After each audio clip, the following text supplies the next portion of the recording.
Assalamualaikum warahmatullahi wabarakatuh. Kali ini agak menambahkan video sebelumnya yang ngomong soal apa pengereman ya, rem depan sama belakang. Tiga penulis kan sebelumnya ngomong ada Pak Jusri Pulubuhu dari JDDC Jakarta Defensive Driving Consultant. Tadi video sebelumnya penulis salah ngomong ya. JDDC itu ngomong kok mau bilang Jepang ya. Jakarta Defensive Driving Consultant. Nah, acaranya Jakarta Defensive Driving Consultant itu aneh. Tadi penulis lupa apa ring kecepatannya, sekarang sudah ingat. Jadi yang diajarkan itu adalah kalau kecepatan di bawah 30 itu ngeremnya ngerem belakang, soalnya kalau pelan-pelan pakai rem depan jatuh. Di bawah 30 gitu. Dan itu ngajarkan untuk cover the brake, jari nggak boleh dituas rem. Jadi apa yang penulis lakukan sekarang ini dilarang total, dianggap salah lah. Terus selain itu 0-30 itu pakai rem belakang, 30 sampai 80 itu remnya kombinasi depan 70 belakang 30. Terus kalau di atas 80 km/jam itu pakai depan tok, soalnya pakai belakang apa itu nggak dijelaskan kalau pakai belakang apa, tapi harus pakai depan. Dan caranya pakai metode squeeze. Nah, ada 3 topik yang akan penulis bahas. Kalau ada waktu nambah lagi. Yang pertama adalah cover the brake, yang kedua adalah squeeze, yang ketiga lupa, yang keempat counter steering. Apa ya tadi? Waduh, sudah inget-inget lupa.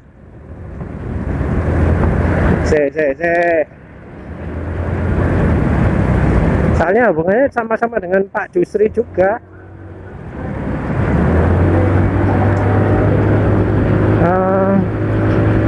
Apa ya?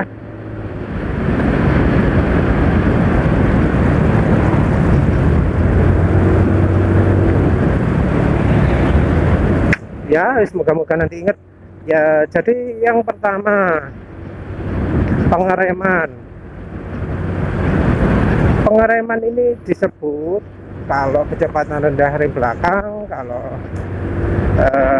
kecepatan 30 sampai 80 depan belakang, kalau kecepatan tinggi depan tok. Ini cara yang salah. Kenapa cara yang salah? Karena motor itu oh ini ada catatannya sih.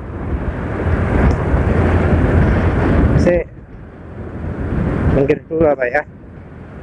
Minggir dulu, baca dulu.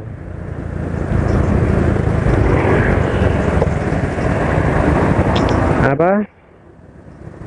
Oh ya, cover the brake, modul squeeze, sama ya buki-bukinya ini lupa. Nes, ingat.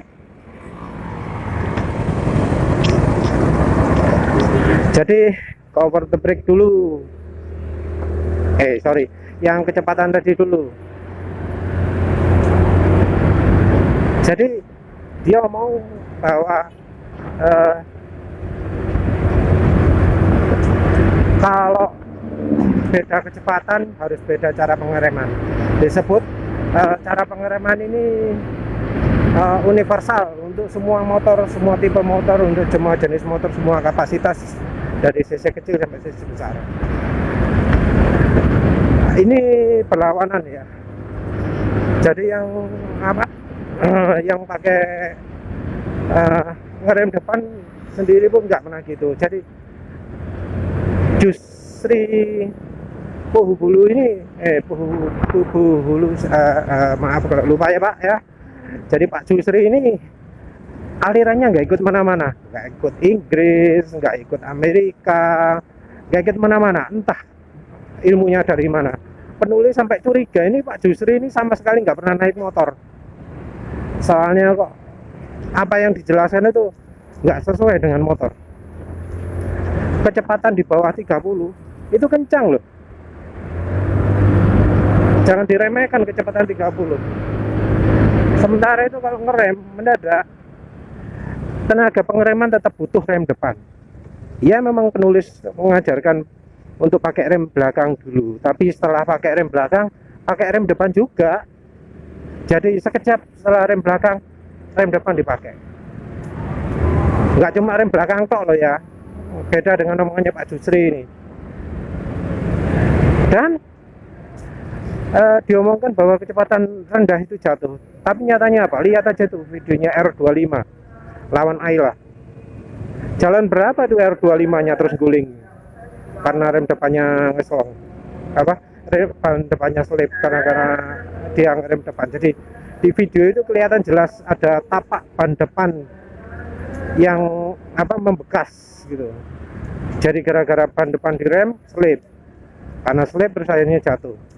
Itu kecepatan berapa? Kalau lihat di videonya jalannya berapa itu? Berapa kilometer per jam? 100 km per jam. Itu jelas karena salah prediksi grip motor, grip aspal. Seperti yang penulis jelaskan di video sebelumnya. Jadi bahayanya kalau ngerem depan itu apa? Orangnya harus tahu betul, harus benar-benar bisa akurat dalam memprediksi grip aspal. Sementara kondisi jalan itu kan berubah-ubah. Jadi ya jatuh, lawang namanya jalan berubah-berubah kok. Ya situ efeknya panik plus salah prediksi. Jadi salah kalau dibilang apa, teknik mengemudi itu, teknik mengeremnya yang itu bisa dilakukan untuk segala kondisi. Terus berikutnya cover the brake. Cover the brake itu maksudnya tuas jari ada di tuas rem. Jari di tuas rem ini disebut bahaya. Kecepatan kurang dari 30 km per jam, jangan naruh jari di tuas rem, katanya Pak Jusri. Soalnya risiko jatuh. Kalau pelan-pelan gitu bisa jatuh. Tapi ya penulis kan nyetir ini udah lama.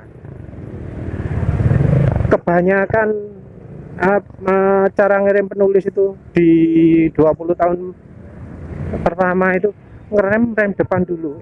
20 tahun berapa tahun ya? Pokoknya lama lah ya. Jadi penulis dulu itu termasuk penganut kalau ngerem pakai depan dulu. Belakangnya dipakai, tapi depan dulu. Kadang mengandalkan rem depan bro. Jatuh gara-gara rem depan beberapa kali, cukup banyak. Drosor naik spin, drosor naik apa, Suzuki Shogun, drosor pakai apa, Suzuki Crystal dulu, Honda Beat, drosor pernah, Honda Supra Fit, delosor pernah, Supra Fit X, delosor pernah. Pokoknya cerita delosor gara-gara ngerem depan itu lumayan sering lah, pengalaman wis katek. Kalau dibilang cuma di kecepatan 30 ya bohong lah. Penulis pernah merasakan kecepatan lebih dari itu, jatuh juga waktu pakai rem depan.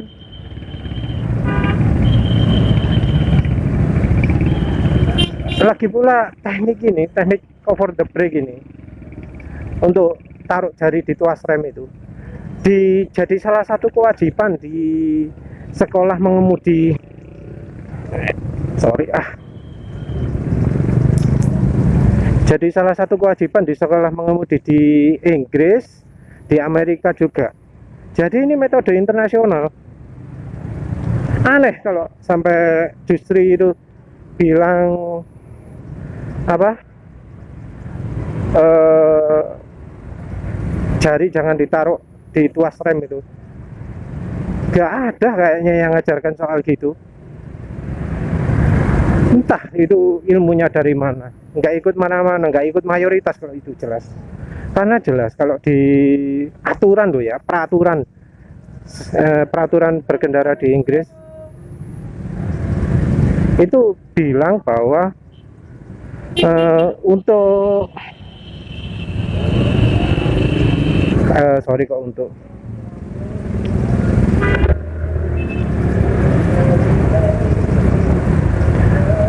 jadi ngomongnya itu di peraturan ya, di buku panduan resmi pemerintah Inggris yang ngomong kalau lewat jalan yang rame itu jari siapkan di tuas rem.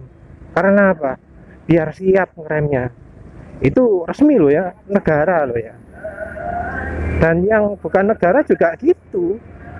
Cover the brake itu salah satu syarat bagi salah satu syarat safety riding, salah satu syarat keselamatan berkendara. Sorry ya, di luar negeri nggak ada safety riding. Sorry, safety riding itu ciptaan Indonesia. Nggak ada istilah safety riding di luar negeri. Yang ada defensive driving. Tapi itu pun ya nggak berlaku untuk motor kan ya. Namanya motor kan riding bukan driving.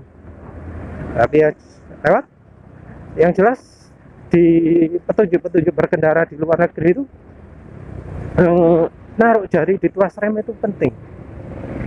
Kalau alasannya Pak Jusri itu dan kawan-kawan dari JDDC yang lain itu alasannya kalau jari ditaruh di tuas rem, kalau panik kepencet remnya, mencet nggak perhitungan. Tapi mungkin Pak Jusri sendiri nggak pernah naik motor ya, nggak pernah ngerasakan sendiri.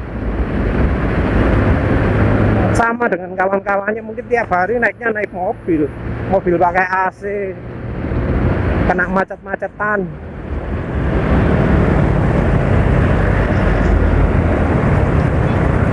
Jadi ya apa ya, ajarannya salah lah. Masa dibilang jari jangan ditaruh di tuas rem. Emang kalau jarinya nggak di tuas rem, misal panik, apa nggak tetap berlebihan? Soalnya penulis pernah sering dulu kalau nyetir kan maklum orang males ya, jari itu nggak ditaruh di tuas rem,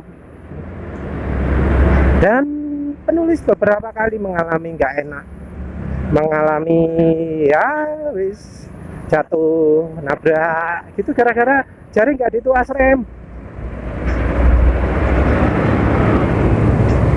Jadi ya apa, kalau jari nggak di tuas rem itu apa, reaksinya telat. Nih cari ini waktu panik terus pencet gitu, over, tetap aja over kalau sudah panik. Jadi ini motornya masih agak gampang tuas remnya. Waktu itu naik motor apa ya, tuas remnya masih hunting, masih cari-cari itu. Jadi depan ada motor nyebrang mendadak, namanya mak-mak kan maklum ya, nyebrang saya naik. Nah itu pas remnya belakang lagi nggak disetel, nggak plong, nggak mungkin pakem kan. Terus rem depannya ini tuas jari tangan kanan ini lagi nggak pas di tuas rem. Apa efeknya? Waktu mau ngerem nyari tuas rem, nyangkut segala, itu makan waktu. Dia memang cepet tapi terus begitu udah ketemu nekannya juga berlebihan. Jadi ada satu kejadian ngeremnya telat, ada satu kejadian motornya jatuh terus nabrak tetap. Jadi ya kalau diomongi apa jari nggak dituas rem kalau panik, jadi bingung, jadi ngeremnya berlebihan, itu sama saja menurut penulis. Satu, kalau jari nggak dituas rem itu satu apa tetap kalau panik nekannya berlebihan, jadi klaim yang diklaimkan sama Pak Jusri sama kawan-kawan di JDDC-nya itu salah. Dua, responnya lambat. Cek yang pertama dulu, ada contoh. Contohnya di website yang dulu sering membahas safety riding, websitenya Elang Jalanan atau apa ya, lupa. Jadi ini kalau ngerem tadi kan butuh dada ya, ini mama ngeremnya hebat ini. Kalau apa biasanya yang naik fiction, naik CBR, naik CB gitu, biasanya ngeremnya telat karena mereka nggak andalkan pakai rem depan. Biasanya kalau gitu sudah nutul, sudah apa paling nggak nabrak knalpot. Makanya penulis sering-sering mengingatkan gitu. Lanjut lagi, sampai lupa ngomong apa.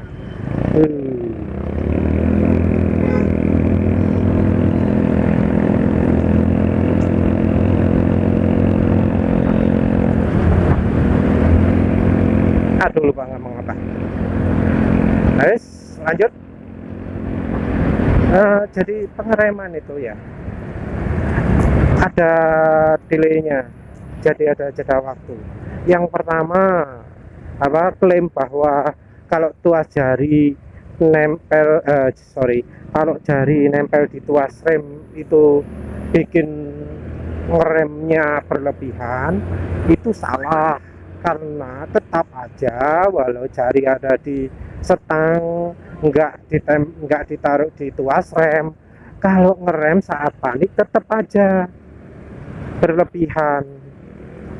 Dan ini ada contohnya di websitenya Elang Jalanan mungkin ya, yang lagi bahas apa kalau jangan menaruh jari di tuas rem, bahaya gitu kalau nggak salah ngomongnya ya. Ada supir ojek yang ikutan safety riding yang ngajari ilmu salah ini, ilmu ngaco ini, bukan JDDC tapi Privat Driving Lab Laboratoris atau apalah, RDL kan. Nah, itu ajarannya sama-sama ngawur dengan JDDC. Mungkin RDL ini belajarnya ngesup dari JDDC sehingga ilmu-ilmu ngawurnya JDDC juga dianut oleh RDL. Nah, ngomongnya gini, si sopir ojek itu biasanya itu naruh jari di tuas rem, terus karena mencoba menuruti omongannya apa kursusan RDL yang pernah melakukan kursus terhadap Gojek, dicobalah itu, tapi nyatanya malah celaka karena tahu-tahu sopir angkot depan berhenti mendadak, nggak nututi orangnya, ridernya itu nggak nututi. Jadi mau neken langsung nabrak. Jadi ya tetap celaka lah. Waktu delay ini penting apa? Sorry. Tadi benar bahas kok jadi bahas delay lagi. Ya terus delay. Sekarang lagi agak kacau menulis ya, maaf.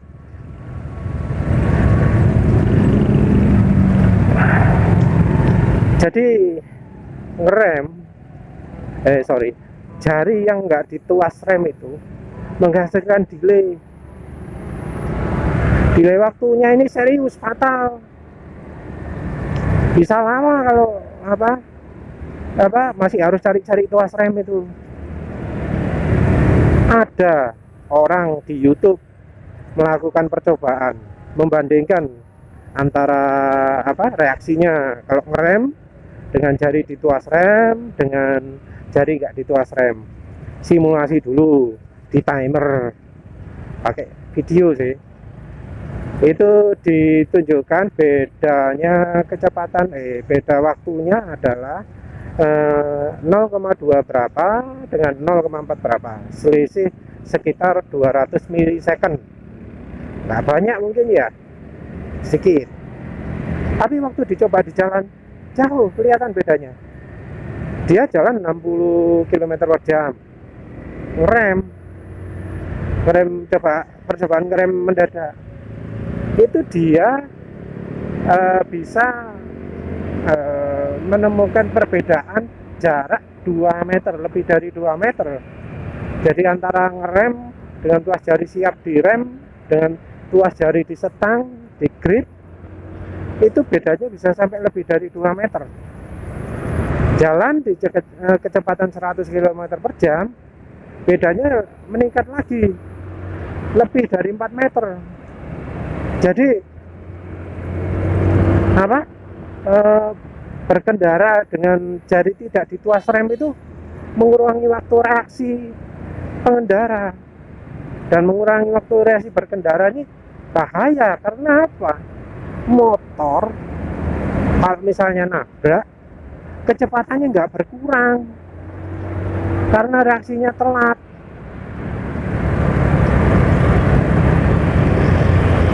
Dan ada riset yang menunjukkan bahwa orang itu justru lebih selamat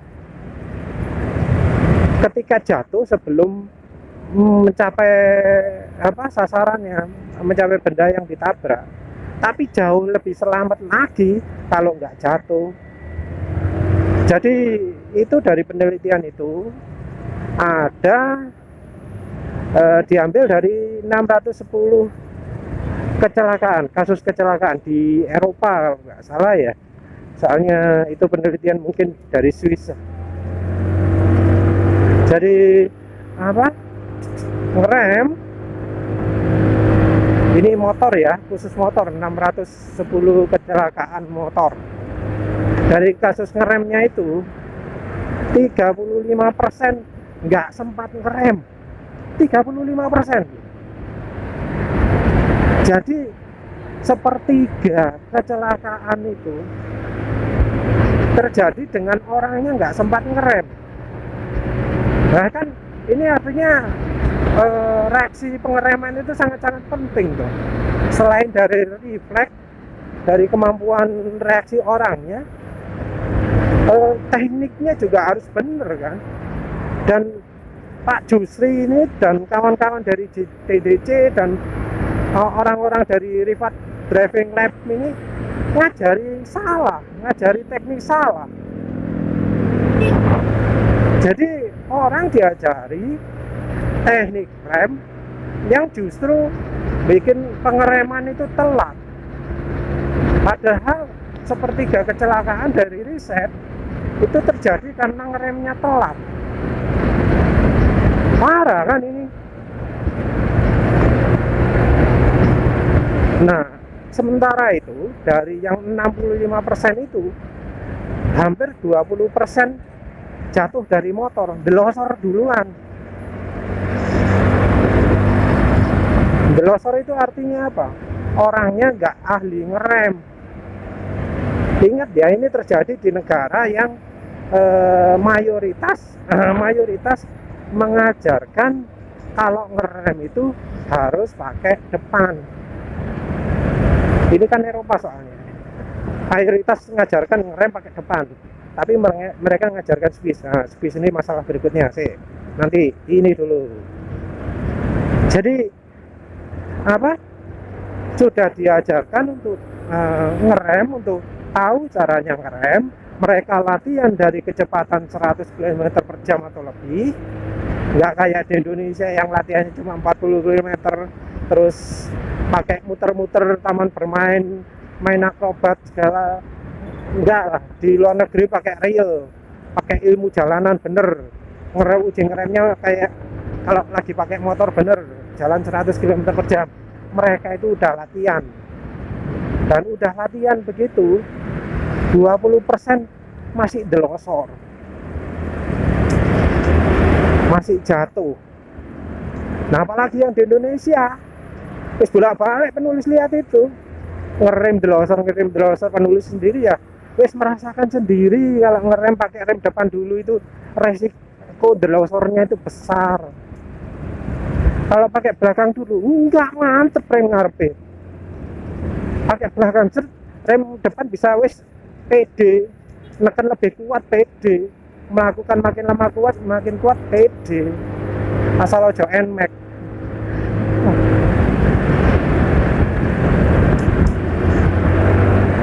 Ya apa ngajari itu harusnya yang bener lah. Namanya berkendara itu lebih aman kalau jari ada di tuas rem. Kalau nggak males itu lihat kiri kanan, ada paling nggak satu jari nempel. Tujuannya apa nempel di tuas rem ini? Jari ada satu jari, ada dua jari, bukan untuk ngerem, bukan, biar kalau apa cari remnya gampang, langsung nemu. Jadi untuk apa pivotnya toh, untuk tanda. Kalau jari seluruhnya ada di grip, jari seluruhnya ada di setang, nggak akan bisa kayak gitu. Nah terus yang berikutnya soal squeeze, SQUEEZE, squeeze. Nah squeeze ini kok jadi ngawur lagi loh JDDC. Disebut apa? Squeeze itu katanya teknik ngerem kayak ABS, jadi ditekan lepas, tekan lepas gitu, katanya gitu. Padahal ya squeeze nggak gitu. Ada malah apa artikel 2009 dari JDDC itu ngomong apa ngarang pakai squeeze ya zaman gitu. Terus sekarang ngajarkan squeeze, tapi squeeze-nya kok diartikan apa tekan lepas. Bahkan Pak Jusrinya ngomong kalau ngerem jangan sekali tekan, tapi pakai teknik squeeze. Squeeze itu di apa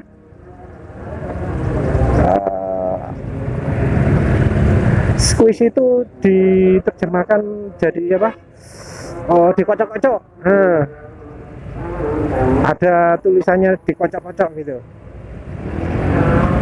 Jadi apa Pak Jusrinya ini ngomong artikel bulan April 2020 di otomotifkompas.com ya. Kalau sempat nanti penulis buat artikel, terus penulis tempatkan artikel di deskripsi video. Tapi nanti agak panjang artikelnya. Jadi apa Pak Jusri itu nganjurkan gitu. Dulu penulis juga punya yang kayak gitu, tekan lepas. Tapi apa? Pengereman paling maksimal itu adalah dengan threshold braking, nggak dengan itu. Di MotoGP nggak ada yang praktek tekan lepas. Jadi kalau disebut paling efisien, salah. Sistem tekan lepas, sistem dikocok-kocok itu bukan yang paling efisien, enggak. Kalau alasannya kayak ABS, jadi disebut gripnya masih ada, penulis merasa kok bohong ya. Coba sendiri sendirian di tempat agak terbuka, nggak usah kenceng-kenceng, jalan 40, 60 nggak usah kenceng-kenceng lah. Terus habis itu melakukan rem dikocok sambil belok kiri terus belok kanan, anggap aja sedang menghindari halangan depan. Bisa tidak? Mustahil. sulit. Karena memang apa? Karena memang itu teknik yang salah. ABS loh bisa melakukan itu apa? Bisa sampai berapa kali per detik ya? Mungkin 5 atau 10 kali per detik. Nah, kita nggak mungkin melakukan kocok itu sampai segitu cepat. Nggak bisa lah orang niru ABS. Kalau kita konsentrasi ke ngeremnya itu, kita juga nggak mungkin bisa konsentrasi ke tekanan yang harus dilakukan. Jadi mungkin kita konsentrasi ke frekuensinya, dibuat dikocok secepat mungkin, tapi kita nggak akan bisa konsentrasi ke kekuatannya. Jadi kekuatan ngerem kan nggak boleh berlebihan, harus pas. Gimana caranya mengkocok tapi tenaganya ngeremnya bisa konstan itu minta hal yang sangat-sangat sulit lah. Penulis merasa nggak sanggup. Ya penulis pengen lihat demonya, demo nggak ada. Pak Jusri apa pernah demo kan gitu? Nggak pernah lihat di YouTube, itu nggak ada. Di YouTube nggak ada demo kocok-kocok gitu. Di kocok-kocok paling juga ngerem nggak karu-karuan, ngerem jelek, jarak pengeremannya nggak pendek. Nggak bisa lah, resikonya jatuh malah bisa lebih besar. Belum lagi keadaannya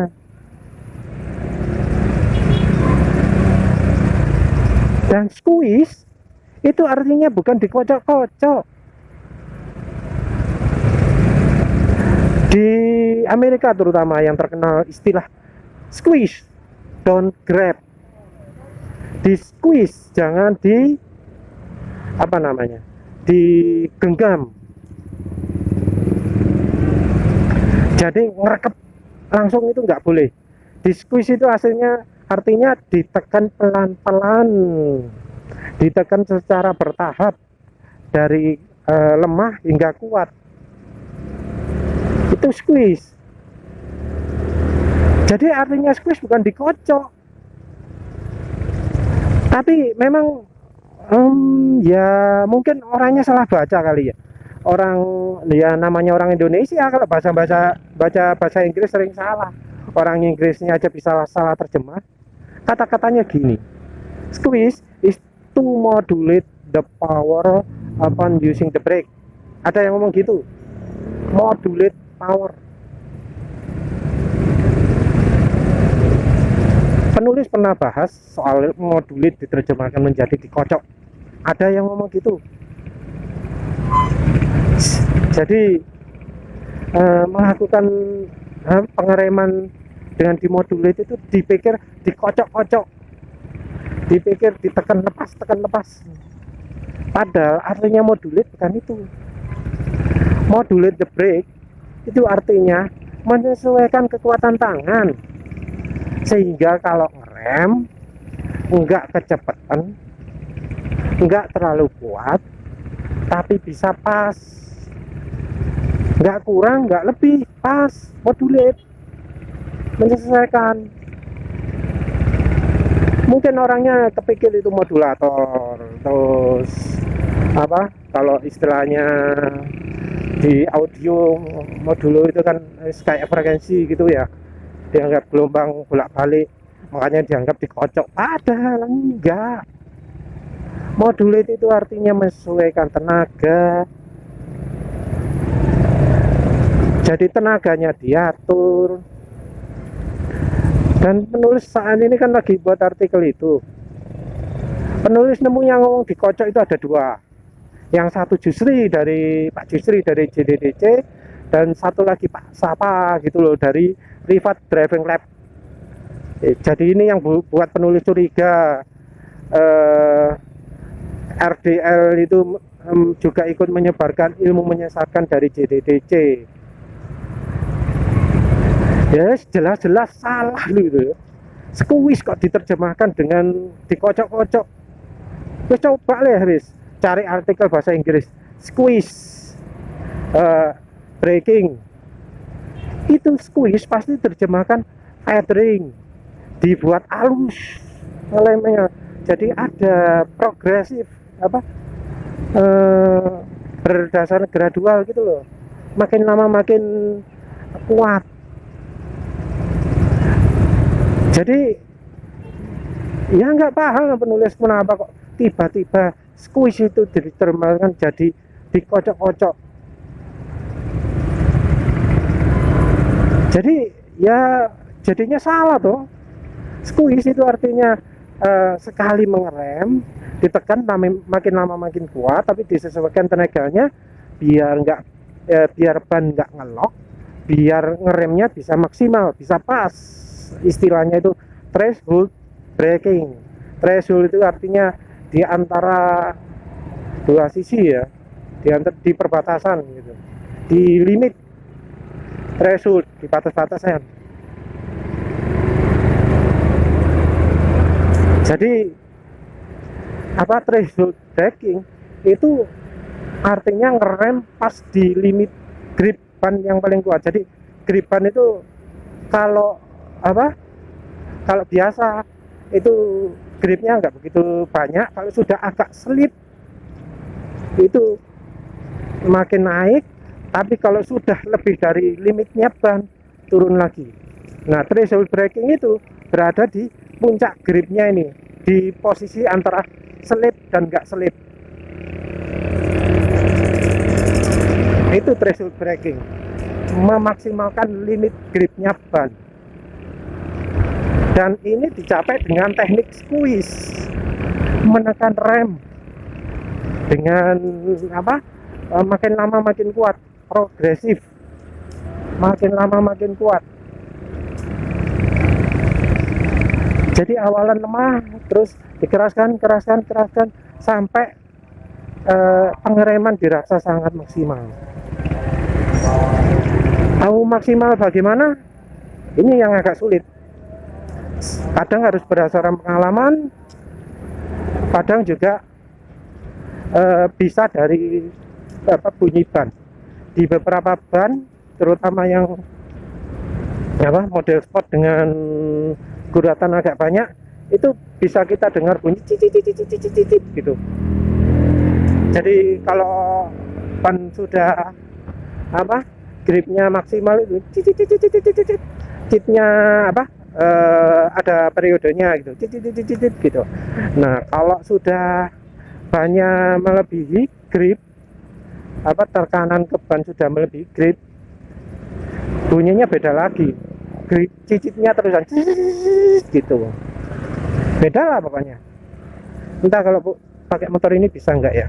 Ini soalnya kalau remnya belakang ini terlalu pakem loh, ini penulis rem belakang anu ban belakangnya lepas gripnya. Kalau pakai rem depan penulis masih nggak berani ya. Nggak berani. Kalau pakai Honda Beat bisa buat bunyi cicit. Kalau ini nggak berani sih. Sorry. Lihat lagi ya. Nggak berani. Ini mungkin nggak bunyi ya sebelum grip ban hilangnya, grip ban depan hilang. Tadi kok rasanya motor agak goyang ke kanan waktu sudah hampir ngelok tadi. Mungkin ini bannya nggak bunyi. Maaf deh, cocoknya mungkin coba di Honda Beat. Jadi intinya gini, ada yang sekarang ini yang counter steering nggak sempat bahas, tapi ada 3 hal yang Pak Jusri dari JDDC itu salah. Yang pertama itu adalah ngerem itu nggak bisa pakai kecepatan segini ngerem belakang toh, kecepatan segini depan belakang, terus kecepatan tinggi depan toh, nggak bisa gitu. Untuk semua situasi penulis lebih pilih ngerem belakang dulu. Tentu nggak maksimal ya, dibuat gimana caranya supaya motor itu paling enggak bisa bebannya ngarah ke depan semua. Jadi beban motor jadi nginjak ke ban depan semua. Ini harus disesuaikan, jadi pertama agak kuat terus dilemahkan. Untuk terus setelah itu pakai rem depan ya. Rem depan bisa lebih kuat daripada kalau langsung pakai rem depan dari awal. Terus setelah itu dari sisi cover the brake jari itu harus lebih aman kalau di tuas rem. Jangan siap ngerem enggak. Jari ini ditaruh di tuas rem untuk pancingan, untuk pivot, untuk sandaran. Biar kalau mau cari tuas rem gampang. Itu nanti biar remnya bisa cepat. Yang ketiga, yang namanya squeeze itu bukan dikocok-kocok, bukan tekan lepas. Metode squeeze itu kalau yang diajarkan beneran di luar negeri itu adalah menekan rem pelan-pelan secara gradual. Jadi ya jangan niru, jangan dituruti omongannya JDDC ya Mas yo, ngakunya konsultan safety riding, konsultan keselamatan berkendara, tapi nggak selalu bener sih. Penulis tunjukkan ya squeeze itu kayak gimana. Jadi squeeze itu kayak gini set gitu, kalau grab gini, kalau squeeze gini, kalau tekan lepas tepat nggak bisa ini cara ngawur, cara gini itu ngawur, itu nggak bener, jangan dituruti. Jadi sudah sekian saja, terima kasih sudah menonton. Assalamualaikum warahmatullahi wabarakatuh.